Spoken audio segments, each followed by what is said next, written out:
Hi, and thank you all for giving me the opportunity to share some stuff with you. What I plan to do tonight is the following. I'm going to read something of a meditation from Thomas Berry from his book, The Great Work. And after that, I'm going to look at the two chapters that we have for tonight. The first chapter, chapter 6, Worship as a Pathway to Freedom. And then the second chapter is Prophetic Preaching. And then I'll talk for maybe 10, 15 minutes. I hope that's not too much. And then we will have some questions that I've written up. And then when you go to your breakout groups, you can choose whatever question you want. There's 4 or maybe 5. And then discuss that question. And then when we come back together after 20 minutes, we can take turns in sharing what we decided to talk about based on those questions. And then we can do maybe a summary. And then I have a beautiful Indian prayer that I want to share with you as we close for the evening. So let me begin by reading to you a portion from The Dream of the Earth that Thomas Berry has written. Here we might observe that the basic mood of the future might well be one of confidence in the continuing revelation that takes place in and through the earth. If the dynamics of the universe from the beginning shaped the course of the heavens, lighted the sun and formed the earth, if this same dynamism brought forth the continents and the seas and the atmosphere, if it awakened life in the primordial cell and then brought into being the unnumbered variety of living beings, and finally brought us into being and guided us safely through the turbulent centuries, there is reason to believe that this same guiding process is precisely what has awakened in us the present understanding of ourselves and our relationship to this stupendous process. Sensitized to such great and such guidance from the very structure and the functioning of the universe, we can have confidence in the future that awaits the human venture. So I'd like to begin by saying that we all have this divine impulse for communion, a communion with nature, a communion with each other, a communion with the all that is around us. And that has been pretty much true until about the 15th century. In the 15th century, we have such big hitters like Galileo, Kepler, Descartes, Bacon, and Isaac Newton, who came into the scene and started to look at the world in a very different way and develop a different scientific mode of analyzing the world. And it was based on the thinking of Descartes, who fundamentally split the mind from the body and matter from spirit, and had this dichotomy, this dualism that he brought into view, which was later picked up by Isaac Newton and made into a mechanistic way of looking at science. And with Francis Bacon, what happened is that since matter was now dead and didn't have the elements of spirituality or the endowment of God that we believe prior to the 15th century it had, the purpose of science and reason was then to squeeze and to force nature to give up its secrets, to be able to yield to us the secrets by which it functioned. And so science took on a whole new way of interacting with the world. And from there, we developed the Industrial Revolution. And from the Industrial Revolution, we know that we've developed all kinds of powerful machines that were able to shift the very face of the earth. And in the process of doing that, we're learning now that we have displaced many biosystems, we've destroyed many life forms and bioregions, we've polluted the air, we've polluted the earth, we've polluted the water, and we are changing the nature and the cycles of the climate. And still, most of the people still believe that this mechanistic way of doing things is the proper way, because the functioning ideology behind this is that to have more is good, and having is a good way of being. And so that's what got us in this mess so far, because technology has kind of closed us off and separated us also from nature. As you probably know, we live in primarily cities, gated communities. We go to the mall, we go to movies, we go to restaurants. We find ourselves involved more and more with computer and computer games. And so that there is a slow but sure distancing from those things that give life, vitality, and the creative experience that we get when we deal with nature and we deal with one another. And so this is a concern, I think, that Jim Antal is really trying to address in his wonderful book. And the first chapter that I'm going to talk about is worship as a pathway to freedom. He speaks about a restless love in that chapter, and that restless love is no doubt what I consider to be the impulse for communion that finds itself stuck, finds itself with no outlet, it finds itself with no way of expressing and reconnecting to the very vitality and the very essence of life that it needs to survive. And so he begins to suggest that the church itself is a place through worship where we can rekindle that fire for life, and that fire for love, and that fire for action that's so necessary for us to break out of this cocoon that we have been encased in ever since the 15th, 16th century. And so he makes some suggestions. He says that this restless love is something that we need to be able to harness, and we need to be able to inform. We need to be able to give wings to, if you will. And so he begins by saying, can the church really do anything? Can worship really help people to do this? Can worship actually lead us from this state of slumber that we have fallen into an active life of action and activity to right what's been wronged in our world? And so he suggests a couple of things that we can do in order to make the undiscussable discussable. This climate change that many people either don't want to know about or are denying in their minds or feel that they're helpless against. And so he wants to be able to teach us some new ways of thinking and new ways of bringing back this question, especially through worship.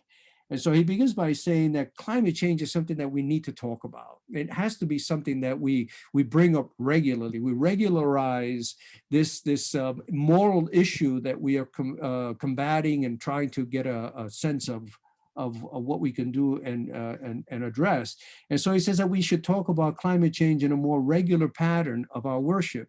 We can bring it up perhaps maybe as an announcement. Maybe there's something we're going to do, an activity that we want to take. We need to pray about climate change. I know my church, we do that every Sunday. We have a little prayer that includes the change and the climate and the creatures that we haven't been paying attention to. Somehow we've just kind of pushed them to the side. There must be some forward-looking plans in the church. In other words, the church has to be able to recognize that it is part of a larger network in life, and all of life is nothing but a network. And that if we don't actively work to correct the disorder that we have in our network, that we're being negligent of the responsibility that God has called us. Remember, Psalm 24 says, the earth is the Lord and everything in it belongs to God. And so the idea is that we have a responsibility that the church can help us to awaken to again. So he says about weekly testimonies that we can try to do. We can put liturgies where we include issues about climate change and some activities that we want to do. We can organize climate revivals. He has many examples in the book about going to Washington and standing up for the Keystone pipeline and doing all kinds of things. That we can teach. The church has a right to teach, especially from the moral side. And we can take the liturgy to the streets. You know, that liturgy means the walk of the people. And I remember one time reading and listening to Abraham Joshua Heschel, a Jewish prophet and a professor, who says, I do my preaching with my feet. And so my feet take me and show me and take me to where I need to do and accomplish what I need to accomplish, but I do with my feet. In other words, I actually do something about it. Jim Antal also suggests that we undomesticate worship. As we know, worship can be something that is regularized, something that is traditional, something that is a pattern in such a way that it's normal. We do it the same thing all the time. And he quotes this wonderful Reverend Barber who says the Holy Spirit has left the building. And the idea behind that is that the Holy Spirit is not in the building unless the people are in the building and they're ready to do something through the Holy Spirit. And so if the people are not, the Holy Spirit is going to go out and do it with somebody else, get somebody else involved. So the idea behind is that worship leads us out into the world, not into the self of the church. So it really is kind of a gravitational pull outward, so that we learn about life, we learn about the issues, and then we go into the world and try to make a difference. We try to do something. So he calls that taking the liturgy to the streets. Okay. Now, this is just a summary, so you can always say I didn't say this or that, but it's just too many things to cover. Now I want to just cover a little bit from the second chapter, which is called Prophetic Preaching. And we, the priests, and anybody who preaches hopes that preaching matters. We hope that when we do mention something on Sunday, that it might actually lead to something besides daydreaming and sleeping. So, which is very common for me when I look out at the audience, and sometimes you see people like really going into a deep sleep. But the idea is that preaching in this state is a moral command. It's a moral issue. What we're confronting, if we do nothing, is a crime against the future. It's a crime against the future generations that God has made covenant with. Remember with when after the flood, when God said, "I will no longer destroy the humanity. I make a promise to you and to the future generations." In other words, that same promise of normality and life and health and goodness of the earth is something that God has committed and promised to people way beyond us. And so if we do nothing, we're diligent. We're not diligent in our duty, and we're actually falling down and not taking care of what God is asking us to do or what God has promised. And so one of the things that happens when you preach about climate change is that people don't want to hear it. And some of the excuses are really interesting. First of all, people say, I come to church because I want to find peace and I want to find relaxation, i.e., I want to escape the world. Okay, people come to church because they think it's a cocoon that you can just slip out of the world and take an hour break and then go back and then feel like you've done something. The thing about the church is that when it really starts to then confront the issues of the world, unless you're there, people will leave. People don't want to, because the church is really something that wakes you up and tries to get you to get involved. The other issues that they raise is that it's such a big issue. What can we do? But that's more of an excuse, because everything that you do has an impact on something else. And even if you even cut down on the carbon use, let's say if you decide 1 week not to use your car to go to church, just ride a bicycle, walk, or carpool, and save the amount of gas. This is one little step that you're doing.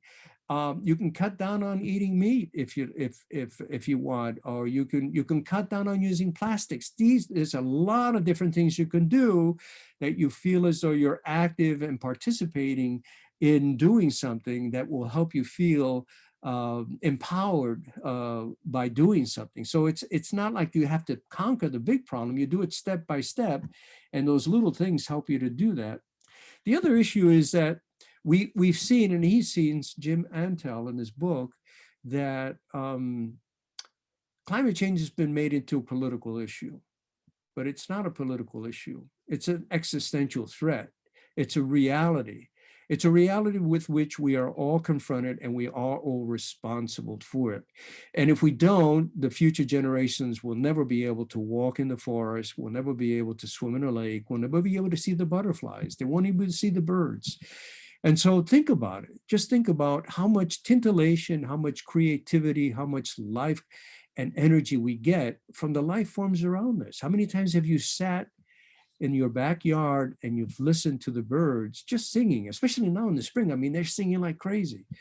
And you hear them singing and you say to yourself, what beautiful things. And your mind is able to create all kinds of ideas because they give you something and you're taking something from the environment. Imagine an environment with no birds, with no butterflies, with no crickets. the world will be missing something very, very important. And this is why this climate issue and this demand that we have now is so important for us to find ways to get involved.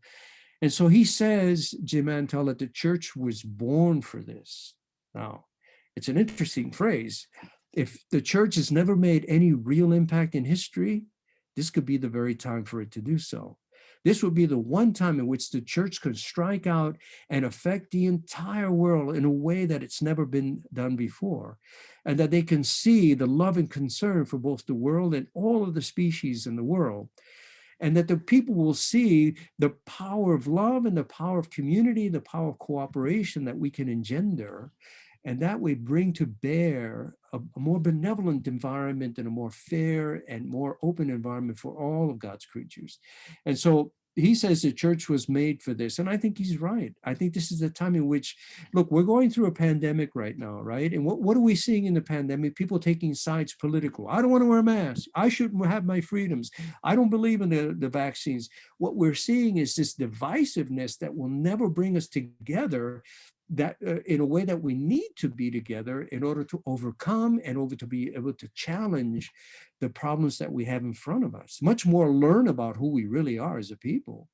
And so the church has been born for that. So he says the church is there to awaken us. It's there to teach.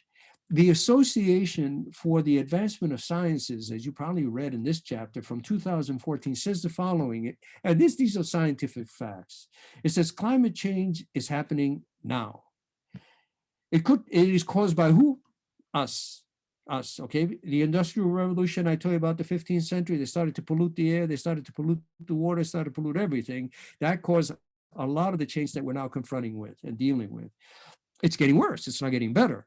Unless we take drastic steps, unless we make big movements, and this has to be done with cooperation from all the sides to be able to do it. Because right now, we're not doing enough. We're not doing enough to get it done. So preaching will matter, because when you preach about it, it's an issue then that people who may be shy, people who may be insecure or don't want to deal with it, see it as an issue that everybody's talking about, and then they will be more likely to want to go ahead and talk about it. And so it brings it to the fore, it brings it to the people. So that's an important thing for preaching to do.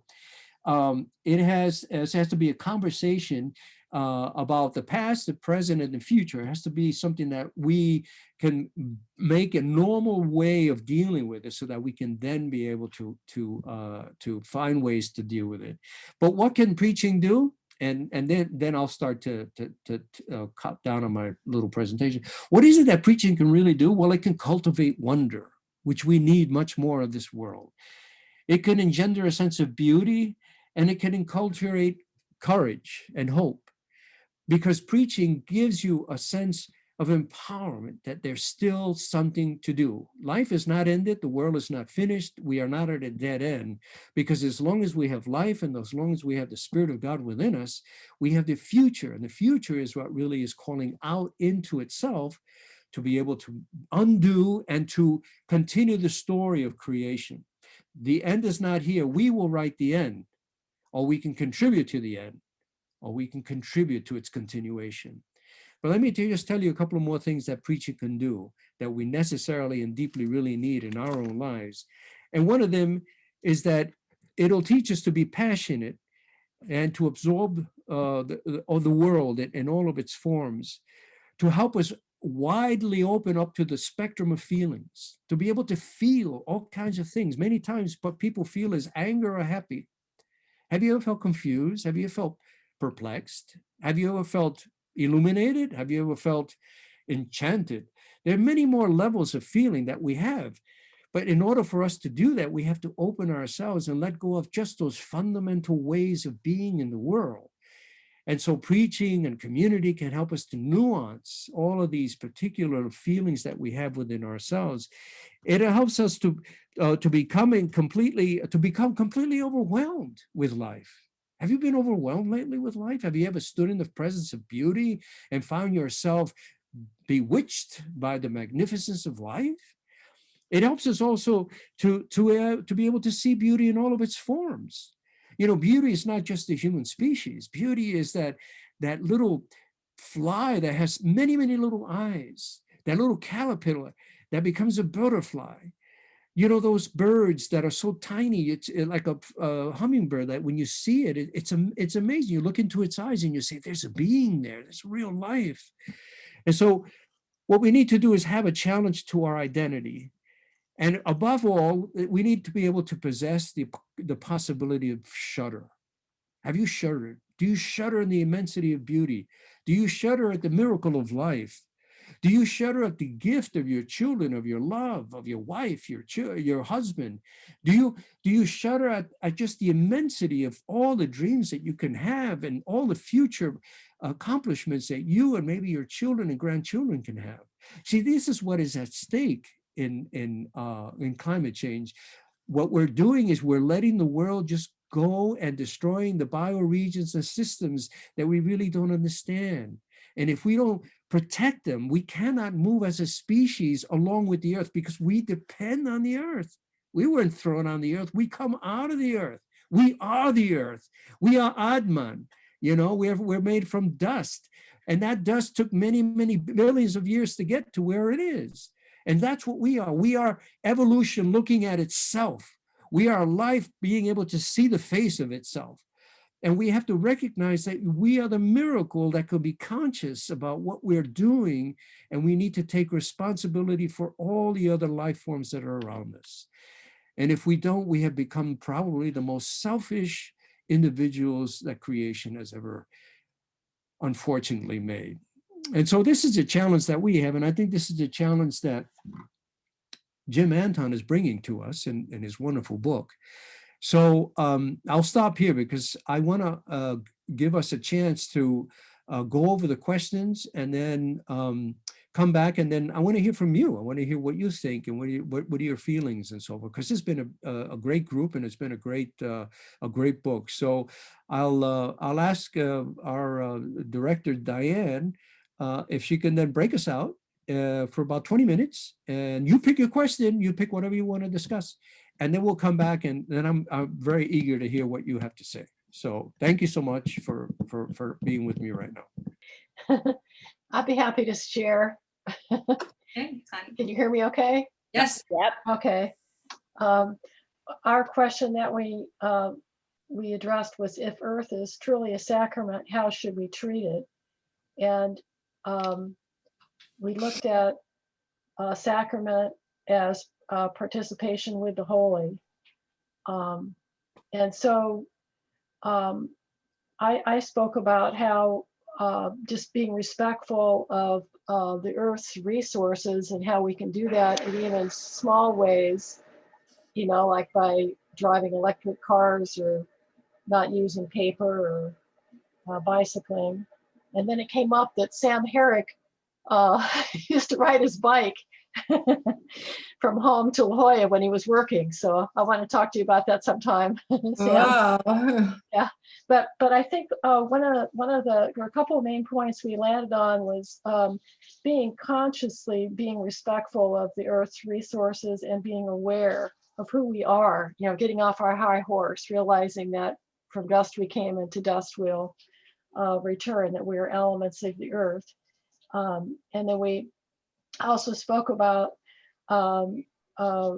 in terms of being respectful of the Earth's resources, how we don't have to be a disposable society. We can do more reusing, repair, going through thrift shops and not tossing things. And then Father Willie mentioned the fact I wasn't aware of, that the new computers aren't biodegradable.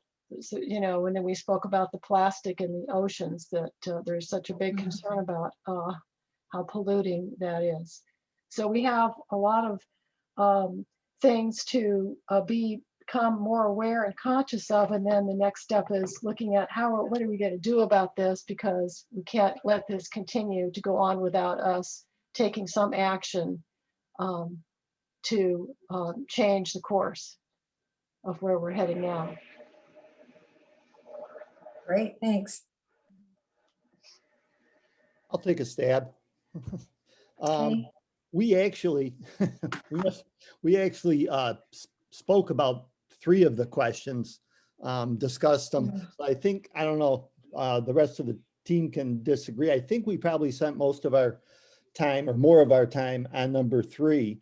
And the simple answer to the question is no. Does it mean personal salvation only? No. And that kind of going back to what Father Willie had said, that with the advent of the industrial civilization, everything became me-centered and individually centered. And that was preached from the pulpit. And even our country was founded on this really, unfortunately, well, this, me first, individual, conquer the West and all those kind of things, but that God calls us to take care of the earth and all living things. And in particular, each other. And that we need to go to a more communal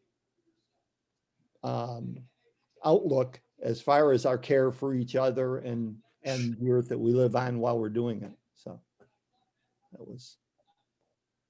Came up with communal salvation instead of Yeah. personal salvation. Mhm. Salvation. Right. One of the things that has come to my mind is when something is invented and it's brought out to be sold, like the computers now that aren't biodegradable, I don't know what's going to happen to them when we're done with them, but to begin with the plastic bags, that was such a wonderful idea to have Ziploc bags, and it was the answer to storage and all that. But before the public went out and bought it, they should have thought of how do we get rid of these plastic bags when we don't want to use them anymore. There was never the thought of they're not biodegradable. They're going to be killing animals. They're going to be killing the fish in the sea, the turtles, blah, blah, blah. It seems that we need to get it. One of the checkoff lists before anybody ever invents anything is how are we going to take care of it when we don't want to use it anymore? I should be part of the Good patent point. process. Good point.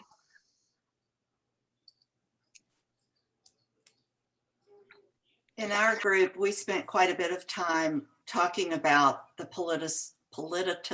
politicization of the issues, and especially focusing on the power structures and the ways in which the power structure not only takes over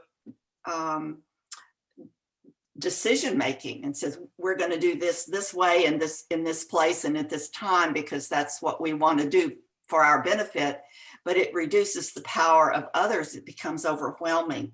The size and the nature of the obstacles that we face. It's not just what are we going to do with all of these plastic bags, but what are we going to do about the fact that whole regions of the country where people live and have all dimensions of their lives are being destroyed by leaking pipes or whatever, the examples. And it's a real challenge to balance those power structures. And so much of the reading I noticed, I'm going to elaborate just a little beyond what we said, but in the reading, talking about all of the activism and being willing to go to the Capitol and protest and being willing to be jailed for days at a time. These are challenges that are possibilities that many of us just simply do not have the power, our own power to do that. We have too many responsibilities, whether it's care of people or other kinds of responsibilities where we are. Not everyone can do that. And so the balance of powers and what is the power that those of us at home can take advantage of in order to make a real difference? That becomes the big question. How to solve the problems right where we are. And it goes, I mean, I have to confess, every time I throw away a plastic bag, I feel this pang of guilt. And I think, why do they keep wrapping all the bread in plastic bags? You know, but of course I know the answer. We all know why they do it. But you know, what power do we have to stop it? That's, Mhm. I'm done. I've said enough. One bit of power is baking our own bread. Vote, vote, Yeah. vote, Voting, right. Vote, vote, yeah. vote, vote. Yeah, yeah. Yeah. Vote. Right. That's it. And we all go back and start giving Tupperware parties. Hey, Tupperware. Brenda's That's like, plastic too. Can I say Purchasing some- items. Can I say Purchasing something? items. Go ahead. Is, Something I heard on the news. Go ahead. Carl? Go ahead, Carl. Oh, I was just saying, there's, we think we don't have any power, but what we buy is giving power to those people. We have to just find different sources. I like the idea that the Episcopal Church is doing, where they are actually buying stock in gun ownership companies so that they can have a seat at the table to have a conversation about gun control. They're actually trying to be a part of that reality. So we have a bunch of stock in our portfolio that we vote with every day on that. So, there's lots of things. And I know that we talked about computers, but there's a company that is working hard at reducing the packaging, using a lot more recycling materials, and all that stuff. So, but these computers are more expensive. And so people say, well, that's too expensive to buy that one. I'll buy the $500 one. And yet I'm going to, drive my electric car and do that. So there's all kinds of interconnectedness that we have to pay attention to in this endeavor to reduce our Footprint. Yeah. Can I just say something? I'm sorry, I don't want to dominate, but I put it in the chat. Yesterday on the news, Nature Valley granola bars is starting something. I mean, just their plastic film that covers the granola bars. They're starting an in-store recycling program where you can bring your wrappers and recycle them in the grocery store. I don't know how they're doing it, so I'm going to look it up. But the idea that a company that spews things out into the environment, plastic bottles, all the water companies, all the soda, has to be responsible for making sure the loop is closed and that their products get recycled. Because if you leave it up to the people, they're not going to do it. That Nature Valley thing is huge. And I think what a concept if companies had to provide a way to recycle in the store and make it, mandatory. Yeah. But so anyway, just a little wrapper like that, they're doing something so profound. Great. wasn't that the what's CV something, when we buy a soda, right? Oh, we CR. pay so much for it to be returned. And CRV. so, even that, when there's a little incentive for us to return the stuff, how many of us take, those things back to the place and have them taken care of environmentally, by putting it, recycling it, and all that stuff. How many of us actually? Well, I think you're preaching to the choir, because I think most of us do. But the general community doesn't. It's a matter of convenience. What's Right. most convenient for me, okay? Not for we, but for me. And when we start with that mindset, it's gonna, it's a real challenge to overcome that. Yeah. And make us responsible for the trash that we generate. That's it. Okay. Nancy's developed her inner conscience. Feeling guilty when you do something that you know not what you want to do. I get that ping once in a while myself. Well, we also have to develop recycling plants in the country. That's part of the problem. Yeah. We Right. could recycle as much as we want, but we need to pressure, I don't know who, but our city government to encourage businesses that will actually recycle, because that's not happening overseas. It's probably better that it's not happening overseas because we don't have the higher carbon footprint of boats Transport. taking our plastic to another country to dump it. The trouble Well, is, you also have to have the people that pick up our trash, like Waste Management Republic people, to make sure that they are separating that stuff too and putting it in the proper areas of recycling. So we need to make them accountable as well. I Well, I belong, think we should have trash cops, and I want to be one. To the neighborhood and give them a friendly reminder. Don't put your recyclables in plastic bags. Guess what? I Oh, thought, God. Miss Martin, did you know that you could put that in, but commingling has to be commingled because people won't separate. Yep. But yeah, there are places where it's enforced. There are trash people that go around and give you a warning if you're not separating. But we don't do it here. It could happen. Out here, Burt Tech is our waste management company, and they seem to be pretty good.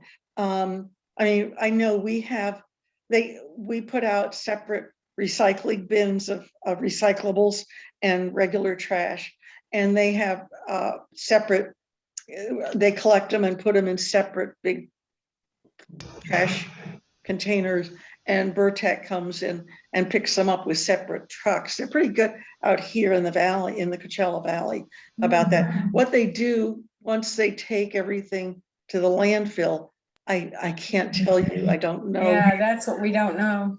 the trouble with plastic is, they can say it's recyclable and they take it someplace, but then where does it go? I mean, I think the answer to plastic is just plain getting rid of plastic. Right? I mean, because there's a few companies that have actually found ways to turn it into something else, and that's good. But for every one of those, there's 10 that are probably just looking for a place to dump it somewhere, and that's unfortunate. Plastic is mixed up with the petroleum industry, fossil fuels. It's We made have from some oil. kind It's that we created out of oil.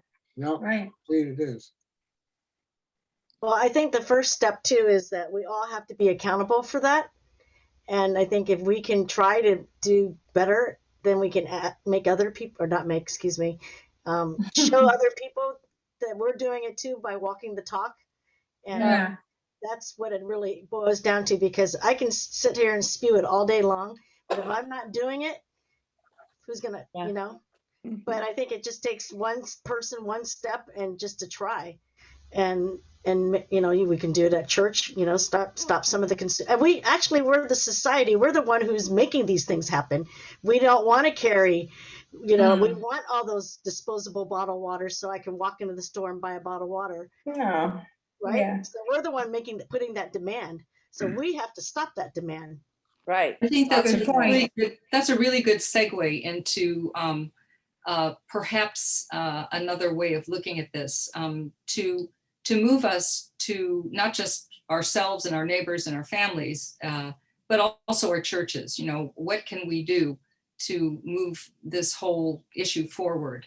And I think maybe I'd mentioned it in the email, but if those folks who either don't have Creation Care Committee. Yeah, I'm getting these weird boxes up here. A I Creation Care think that was- Committee, or there are a few of you from a church to be starting to think about how to move your church forward in creation care. So hopefully we'll have some suggestions for that next time. And Willie, are there any other things you want to say before we end? And Well, I just want to remind people that it took 14.3 or 14.7 billion years for the universe to be made, 4.75 billion years for the Earth to be made. It took many years before finally the first cell was up and running. And it's been less than 2,000 years in which we have systematically Destroyed it. all that has taken place prior to our existence. That puts the burden on us. We're in a called the Anthropocene period, which means that evolution was something that was taking its own course. It's dark shadows and the pathways, but it also created some beautiful things and very sophisticated things. It moved from very simple means to more complex means, and so we are the crown in a sense of creation. We have the capacity to reason. We have been given consciousness and awareness. Which is the high point of this complexification of creation, and we have a choice, and the choice is whether we end it by being self-centered, or do we support it and work with it so that it continues to develop into the beautiful forms that it has demonstrated it's capable of doing over these many years. So it's inviting us to participate, and we have a tendency to become self-idolizing and self-referential. And that's the big sin of the 21st century. And we need to really look at ourselves and what we are doing and who we are and what kind of responsibility we have to the future. So I'll leave it there because, climate change is within a context of a large story that we've come from. And for us to just ignore it and act as though we are owners of everything is very childish and wrong. So I'd like to close, if I can, with a prayer. Willie, could I just slip in two things? One is that next week is our last session. It'll be sad to not see you anymore, but we'll all survive probably. It's based on chapters 8 and 9 and the prologue. And when I send an email with the YouTube link for this video tonight, I will ask if you have any questions that you would like answered, and we'll see, what we can come up with all the brilliance of the diocese between then and or now and then. And we'll also be hearing from Deanne Rios, our fellow book study participant and the diocesan commissioner for peace and justice, which includes creation care. She'll spend the last few minutes with us at the last session, sharing some information with us. And Willie, apologize for the interruption, and thank you so much for leading us today. It was really good to have 20 minutes discussion. So thanks for that. Thank you for having me. So this is called Mother Earth Prayer, and it's from the Kishkindatum tribe. So it says, Mother Earth, hear your child. As I sit here on your lap of grass, I listen to the echoes of your voice in my brother, the wind, as he blows from all concerns in all directions. The soft and gentle raindrops are the tears you cry for your children. Teach me the lessons you offer, to nurture my children as you nurture yours, to learn the lessons of the four kingdoms that make up this world, the physical things, and to learn to walk the path chosen so long ago. Mother Earth, hear your child. Be a bond between the worlds of earth and spirit. Let the winds echo the knowledge of the grandfathers, who await unseen yet visible if I only turn my eyes to their world. Let me hear their voices in the winds that blow to the east. From the east, I seek the lessons of childhood, to see with the trusting innocence of a small one, the lessons of spirit given in love by our Creator. From the south, to learn the ways of questioning, the fire of independence and of adolescence, the truths and how they help us grow along the path. From the west, where the grandfathers teach us acceptance of responsibility that come during the years of marriage and family, that my own children grow strong and true. From the north, where the elders who by long lives have learned and stored wisdom and knowledge, and learned to walk in the balance and harmony with our Mother Earth. Mother Earth, hear your child. Hold my hand as I walk my path in this world. Guide me to the lessons I seek. Bring me closer to our Creator until I return to the western direction to once again enter the world of spirit where the sacred fire awaits, and I rejoin the council of the elders in the presence of the one who created the all. Amen.